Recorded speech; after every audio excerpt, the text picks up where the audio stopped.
Terima kasih Ketua, pimpinan dan anggota Komisi 3 yang saya hormati, Kepala BNPT beserta seluruh jajaran yang kami hormati. Assalamualaikum warahmatullahi wabarakatuh.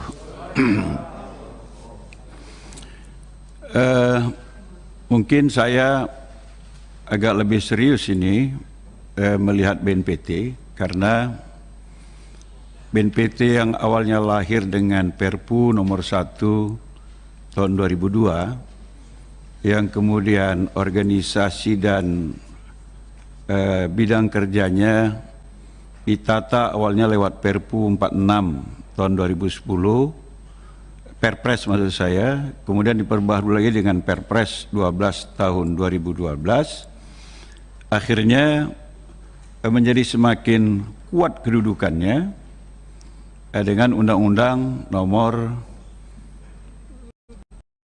tahun 2018.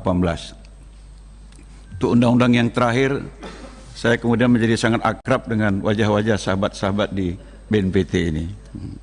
Dan kenangannya tidak kenangan yang pahit, semuanya kenangan manis.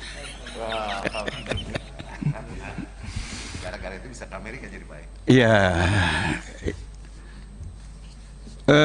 Ada beberapa hal yang ingin saya sampaikan. Pertama, mengapresiasi kerja BNPT yang dalam data ini berhasil menyajikan informasi yang menggembirakan, yakni semakin menurunnya tindak pidana terorisme di Indonesia. Ini hasil survei BNPT bersama Alfara Research dan Nazaruddin Umar Foundation. 2017 55,2% kategori sedang, 2019 menjadi 38,4% kategori rendah, dan menjadi 14% pada tahun 2020. InsyaAllah ini dalam kepemimpinan Pak Boy Rafli. Luar biasa, appreciate buat Bapak. Kemudian juga berbagai program dari mulai bidang pencegahan, kemudian koordinasi antar penegak hukum, kemudian sinergitas antar kementerian lembaga dan sebagainya, saya juga memberikan apresiasi. Artinya kewenangan yang luar biasa yang diberikan oleh Undang-Undang nomor 5 tahun 2018 tidak hanya menambah jumlah personil BNPT, kemudian peningkatan eselon di BNPT, tapi juga menunjukkan kinerja yang menuju ke arah yang positif menurut saya. Akan tetapi tentu tidak ada yang sempurna. Inilah kenapa kita RDP ada beberapa hal yang menjadi perhatian saya. Yang pertama itu lahirnya Perpres nomor 7 tahun 2021 tentang pencegahan dan penanggulangan ekstremisme berbasis kekerasan yang mengarah pada terorisme. Saya membaca Perpres ini, semua yang diatur di dalamnya redundan dengan Undang-Undang nomor 5 tahun 2018. Redundan. Tapi yang kemudian sangat mengecewakan dan perlu kita diskusikan hari ini adalah tentang definisi ekstremisme. Di Undang-Undang nomor 5 tahun 2018 kita menggunakan istilah radikal, itu saja tidak pernah berdiri sendiri kecuali di penjelasan umum. Saya masih ingat karena kita membahasnya bersama-sama waktu itu. Selebihnya radikalisme, terorisme. atau deradikalisasi. Tapi ekstremisme ini sesuatu makhluk baru yang berdiri sendiri, yang lahirnya tidak lewat kajian ya antara pemerintah dengan rakyat, dalam hal ini direpresentasikan oleh DPR RI. Sehingga dalam prakteknya tidak tertutup kemungkinan multitafsir, bahwa perubahan Undang-Undang nomor 15 tahun 2003 menjadi Undang-Undang nomor 5 tahun 2018 itu kan sejauh mungkin kita mengupayakan tidak ada lagi pasal karet yang multitafsir. Makanya pembahasan undang-undang itu yang direncanakan awalnya 6 bulan menjadi 2 tahun 6 bulan. Kenapa? Saya masih ingat bagaimana telitinya kita untuk membahas definisi teroris. Ya. Membahas definisi teroris ini menurut saya ini sampai puluhan kali rapat kerja kita pansus dengan pemerintah, yang akhirnya melahirkan definisi teroris adalah perbuatan yang menggunakan kekerasan atau ancaman kekerasan yang menimbulkan suasana teror atau rasa takut secara luas, yang dapat menimbulkan korban yang bersifat massal dan atau menimbulkan kerusakan atau kehancuran terhadap objek vital yang strategis, lingkungan hidup, fasilitas publik atau fasilitas internasional dengan motif ideologi, politik atau gangguan keamanan. Dengan motif ini pun Pak Boy, ini diskusinya luar biasa ini. Saya rasa Pak Edi, Pak semuanya masih ingat ya. Diskusinya sangat luar biasa. Kalau tidak dengan motif ini, kita tidak pernah setuju ada yang disebut dengan teroris. Lalu kok alih-alih muncul ekstremis, yang kemudian leading sektornya lagi-lagi BNPT. Saya sebagai yang pernah memimpin pansus RUU terorisme ini benar-benar sangat khawatir Pak Boy. Karena itu kita membutuhkan ada guidance yang jelas ya, atau tidak karet, kalau tidak ingin yang lebih revolusioner, mengusulkan pembatalan Perpres nomor 7 tahun 2021 tentang ekstremis ini. Kenapa? Menimbulkan ketakutan-ketakutan baru, digunakannya Perpres ini menjadi sesuatu yang menangkap, bukan hanya menangkap, bahkan melakukan tindakan-tindakan yang extrajudicial killing yang sangat kita khawatirkan ketika menyusun undang-undang tentang teroris ini. Ini yang pertama Pak Kepala BNPT. Kemudian yang kedua,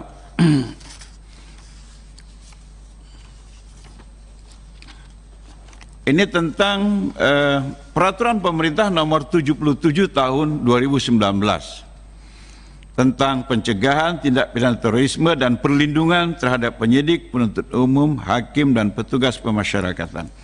Saya kira memang ini menjadi concern kita waktu menyusun itu. Jadi baik pelapor, penyidik, hakim, semuanya itu harus dilindungi supaya tuntas penyelidikan tentang gerakan teroris di Indonesia. Karena yang mau kita habisi bukan hanya teroris, tapi terorismenya. Karena itu perlu perlindungan komprehensif terhadap semua yang terlibat dalam penanganan teroris. Tetapi di sini ada persoalan yang justru harusnya menjadi perhatian dari BNPT, yaitu tentang koordinasi pemulihan korban. Ini kan core bisnis yang luar biasa kita bisa hasilkan, bahwa korban terorisme adalah tanggung jawab negara. Sedemikian rupa sampai kita merumuskan pasal yang menjadi tanggungan negara bukan hanya korban terorisme ke depan, tetapi semua korban terorisme yang terjadi sejak 2002 bom Bali yang belum mendapatkan apakah namanya perhatian, kompensasi dan lain sebagainya. Tapi kita belum melihat ada pengaturan yang jelas tentang bagaimana kita mengkoordinasikan pemulihan korban itu. Karena sampai hari ini Pak Boy, masih ada juga para penyintas yang mengontak saya, menanyakan kepada saya, dan saya belum bisa menunjukkan ada guidance yang sudah jelas untuk menangani pemulihan korban itu, baik yang lalu maupun yang akan datang. Saya kira ini menjadi sebuah persoalan yang perlu kita tuntaskan, Pak Boy. Ya. Saya sama sekali tidak ada mengkritik nih, Pak Boy. Saya memang ingin BNPT ini betul-betul kuat, ya, betul-betul bisa melaksanakan program sesuai dengan amanat undang-undang, ya, untuk bagaimana memberantas terorisme. Dan saya setuju dengan semua programnya. Bahkan tadi kalau dikatakan perlu ada penambahan anggaran, saya setuju. Untuk menyelesaikan FKPT di Papua dan Papua Barat, saya kira setuju. Saya kira Pak Boy sensitif, ya, karena persoalan itu menjadi pertanyaan banyak orang. Ya, kalau di tempat lain hanya pegang bom itu sudah disebut teroris, bagaimana di sana yang sudah membunuh polisi, sudah membunuh tentara, membunuh rakyat dan sebagainya? Mungkin kalaupun itu dikategorikan yang lain, paling tidak FKPT diperlukan supaya mereka bisa memberikan arahan kepada masyarakat untuk tidak terlibat, bahkan kalau mungkin tidak tertarik dengan apa yang dilakukan oleh kawan-kawan di sana. Yang terakhir yaitu tentang pelibatan TNI. Ini juga hanya mohon informasi. Di tangan saya ini ada surat Dewan Perwakilan Rakyat Republik Indonesia nomor 362 tahun 2020 bahwa DPR sudah menyetujui pelibatan TNI dalam pemberantasan terorisme. Kenapa? Karena memang itu sebuah keniscayaan, ya. Kenapa? Pandangan saya, Pak Boy, bahwa aksi terorisme Indonesia saat ini tidak lagi hanya sekadar gangguan Kamtibmas, ya, tetapi sudah memasuki wilayah ancaman terhadap kedaulatan, keutuhan, pertahanan dan keamanan negara kesatuan Republik Indonesia. Bahwa keterlibatan TNI dalam pemberantasan terorisme merupakan tugas konstitusional karena diatur dalam Undang-Undang Nomor 34 Tahun 2004 tentang TNI, Undang-Undang Nomor 3 Tahun 2002 tentang Sistem Pertahanan Nasional, dan juga amanat Undang-Undang Nomor 5 Tahun 2018 tentang pemberantasan tindak pidana teroris. Bahwa sesuai mandatori pasal 43I Undang-Undang Nomor 5 Tahun 2018 tentang pemberantasan tindak pidana terorisme, Peraturan Presiden tentang pelibatan TNI dalam pemberantasan tindak pidana terorisme harusnya sudah selesai sebelum bulan Juni 2019. Karena amanatnya harus selesai setahun setelah Undang-Undang Nomor 5 2018 disahkan. Undang-Undang Nomor 5 Tahun 2018 disahkan tanggal 22 Juni 2018. Sekarang sudah masuk 2020. Nah, tentang ada pandangan bahwa harus tetap ada persetujuan antara Presiden dengan DPR. Ini kan yang menjadi pembahasan yang mendalam juga waktu itu. Pertanyaannya, apakah itu setiap aksiden, setiap peristiwa, atau itu dipermanenkan? Maka inilah satu-satunya Perpres yang harus dikoordinasikan dengan DPR, sehingga kesepakatan antara Presiden dengan DPR secara permanen itu sudah kita tuangkan di dalam Perpres yang secara istimewa pembahasannya dan baru satu-satunya harus didiskusikan, dikoordinasikan dengan DPR. Jadi tidak ada lagi yang kita langgar, bahwa kesepakatan politik itu sudah kita sepakati, dan hari ini DPR sudah mengeluarkan surat nomor 362 tahun 2020, berarti tidak ada halangan lagi untuk keluarnya Perpres. Saya kira ini menjadi tugas Pak Boy juga untuk memberikan penjelasan kepada Pak Presiden agar Perpres itu dapat segera dilaksanakan. Yang terakhir, mungkin ini apa saja, tambahan saja untuk kawan-kawan di Komisi 3, Pak Boy biasanya kegiatan-kegiatan BNPT ini selalu mengundang anggota Komisi 3. Maka kita melihat ini kegiatannya banyak ini, tapi anggota Komisi 3 nggak pernah dilibatkan. Sehingga kami tidak bisa mengukur sudah sekencang apa ini sekarang BNPT pasca lahirnya Undang-Undang Nomor 5 tahun 2018. Mungkin Pak Ocha, perlu diundang ya di dapilnya masing-masing bersama BNPT, bersama FKPT untuk bersama-sama mensosialisasikan apakah kesiapsiagaan nasional, apakah kontra radikalisasi atau juga materi deradikalisasi, sehingga kekhawatiran Pak Ihsan tadi tentang bagaimana napiter-napiter yang sudah dilepas itu dalam pengawasan BNPT, biasanya ada pertemuan-pertemuan mantan napiter dengan BNPT bersama FKPT dan dihadiri oleh anggota Komisi 3, sehingga ada pemahaman yang sama tentang penanganan mantan napiter itu di daerah-daerah. Saya kira itu pimpinan. Terima kasih. Assalamualaikum warahmatullahi wabarakatuh. Warahmatullahi wabarakatuh. Baik, sebelum saya lanjutkan, kita perpanjang dulu setengah jam jadi jam 12. Setuju?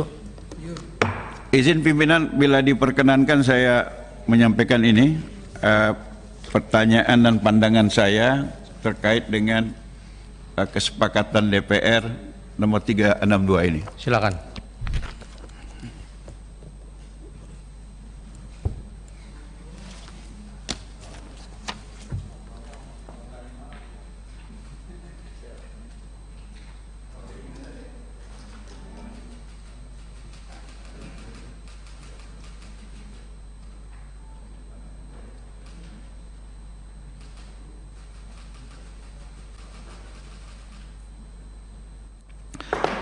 Terima kasih kepada yang berikutnya, kepada Bapak Romo Muhammad Syafi dari fraksi Gerindra.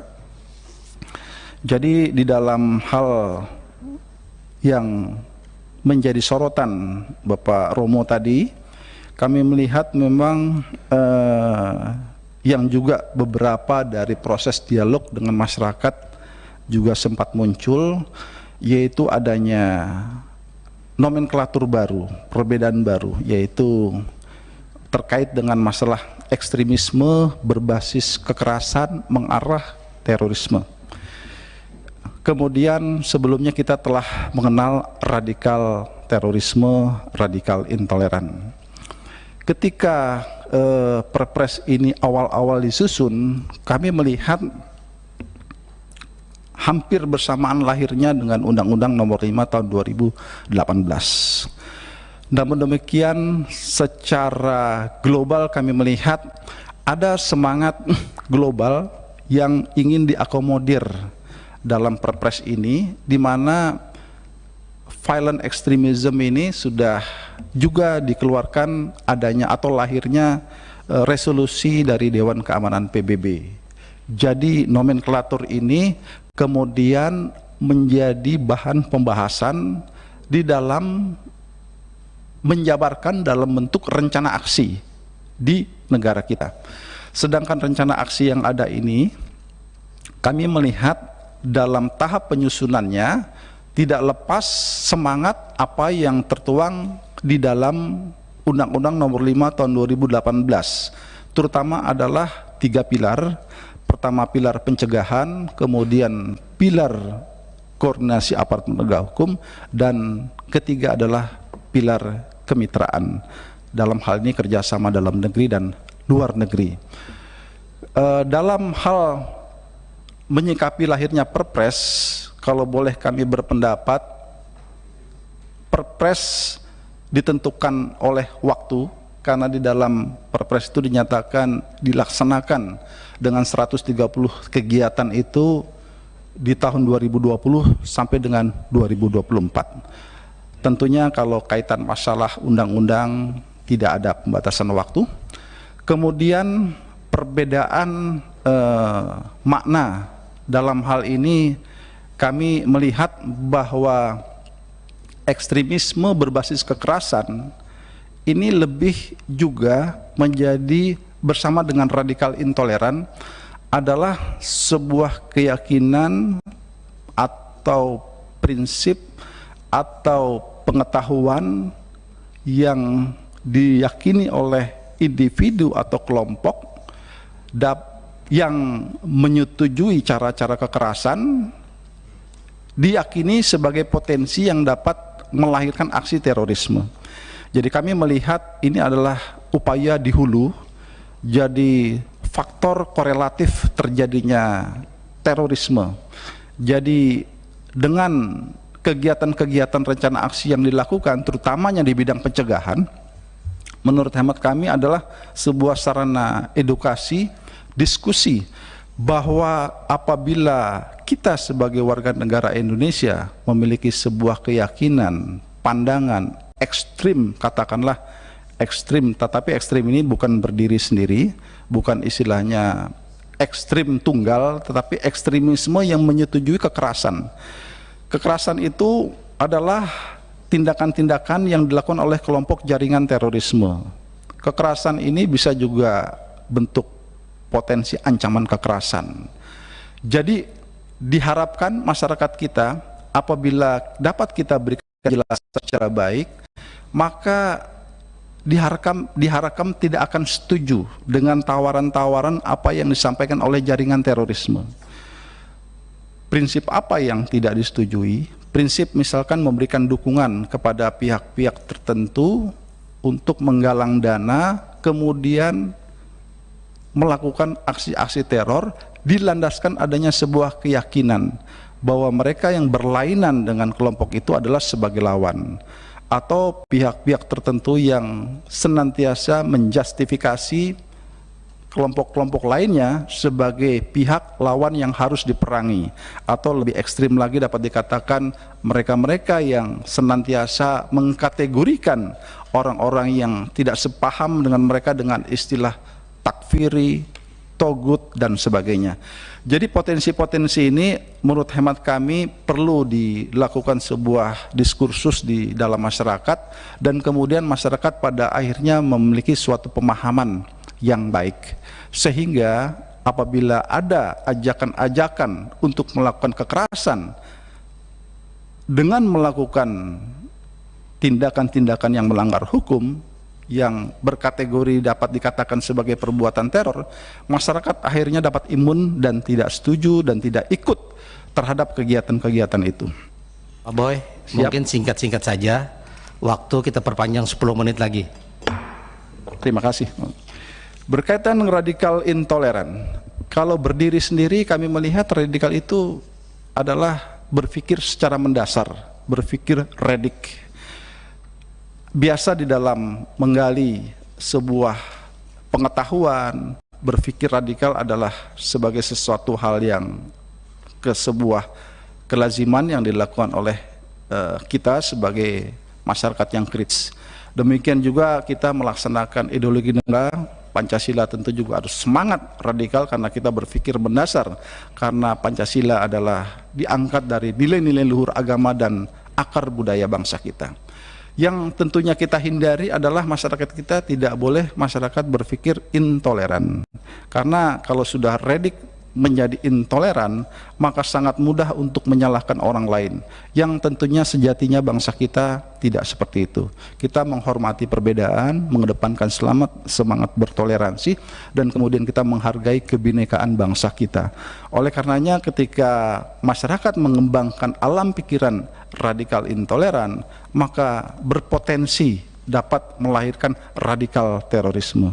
Jadi antara radikal intoleran, radikal terorisme, dan ekstremisme berbasis kekerasan mengarah terorisme, kami melihat sebagai dua potensi yang dapat mendukung atau lahirnya aksi terorisme yang tentunya diharapkan tidak sampai berkembang biak di dalam masyarakat kita, sehingga masyarakat kita tetap menjadi masyarakat yang moderat, masyarakat yang toleran, dilandaskan kepada nilai-nilai luhur bangsa kita.